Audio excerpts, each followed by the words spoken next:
بارش کی ہلکی بوندیں کھڑکی سے ٹکرا رہی تھیں۔ کمرے میں مدھم روشنی تھی اور فضا میں ایک عجیب سی گرمی پھیلی ہوئی تھی۔ ماہین بیڈ کے کنارے بیٹھی تھی۔ اس کے دل میں ہلکی سی بے چینی تھی۔ علی خاموشی سے اسے دیکھتا رہا، جیسے اس کی ہر سانس کو پڑھ رہا ہو۔ کیا سوچ رہی ہو؟ علی نے آہستہ سے پوچھا۔ ماہین نے نظریں اٹھائیں۔ یہ کہ ہم اتنے قریب کب آ گئے؟ علی اس کے سامنے آ کر بیٹھ گیا۔ شاید اس دن سے جب تم نے پہلی بار مجھے یوں دیکھا تھا جیسے میں تمہاری دنیا ہوں۔ ماہین کی لبوں پر ہلکی سی مسکراہٹ آئی، مگر اس کی آنکھوں میں ایک گہرا جذبہ تھا۔ اور آپ کب میرے ہو گئے؟ علی نے اس کا ہاتھ تھام لیا۔ جب تم نے بغیر کچھ کہے میرا دل سن لیا تھا۔ خاموشی پھیل گئی۔ بارش کی آوازیں ان کی دھڑکنوں کے ساتھ ملنے لگیں۔ علی آہستہ سے اس کے قریب ہوا۔ اس کی انگلیاں ماہین کے چہرے کے کنارے کو چھوئیں، نرمی سے، جیسے کوئی قیمتی چیز ہو۔ تم جانتی ہو، میں ہر بار خود کو روکنے کی کوشش کرتا ہوں۔ اس کی آواز بھاری ہو گئی۔ مگر تمہاری آنکھیں مجھے روکنے نہیں دیتی۔ ماہین کی سانسیں گہری ہو گئیں۔ وہ آہستہ سے کھڑی ہوئی اور اب وہ علی کے بالکل سامنے تھی۔ ان کے درمیان صرف ایک لمحے کا فاصلہ تھا۔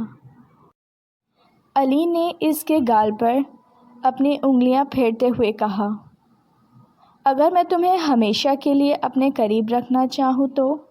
ماہین نے نظریں جھکا لیں، پھر دھیرے سے اس کے سینے پر ہاتھ رکھ دیا۔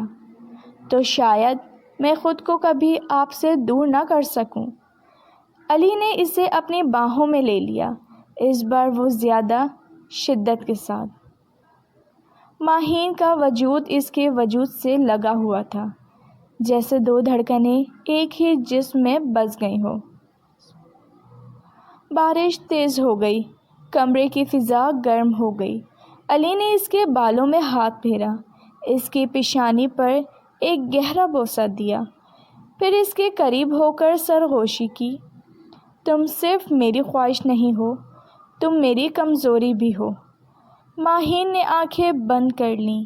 اس کی انگلیاں علی کی شرٹ کے کپڑے کو مضبوطی سے تھامے ہوئی تھیں۔ اور آپ؟ وہ دھیرے سے بولی، آپ میرے لیے صرف ایک شخص نہیں، ایک احساس ہیں۔ لمحہ جیسے رک گیا۔ ان کی سانسیں ایک دوسرے سے الجھ رہی تھیں۔ علی نے اس کے چہرے کو اپنے ہاتھوں میں لیا اور ان کے درمیان کا آخری فاصلہ بھی ختم ہونے لگا۔ وہ قربت صرف جسمانی نہیں تھی، وہ دلوں کی شدت تھی۔ ایک خاموش وعدہ، ایک بے لفظ اقرار۔ بارش کی بوندیں اب بھی گر رہی تھیں، مگر اس کمرے میں صرف محبت کی گرمی باقی رہ گئی تھی۔ اور شاید اسی رات انہوں نے سمجھ لیا کہ محبت صرف کہنا نہیں، محبت محسوس کی جاتی ہے، سانسوں میں، لمس میں، خاموشی میں۔ اگر آپ کو یہ کہانی پسند آئی ہو تو پلیز ناول نائٹ کو سبسکرائب کیجیے۔ رکھیے اپنا بہت خیال۔ کل ملوں گی نئی کہانی کے ساتھ۔ اجازت دیجیے۔ اللہ حافظ۔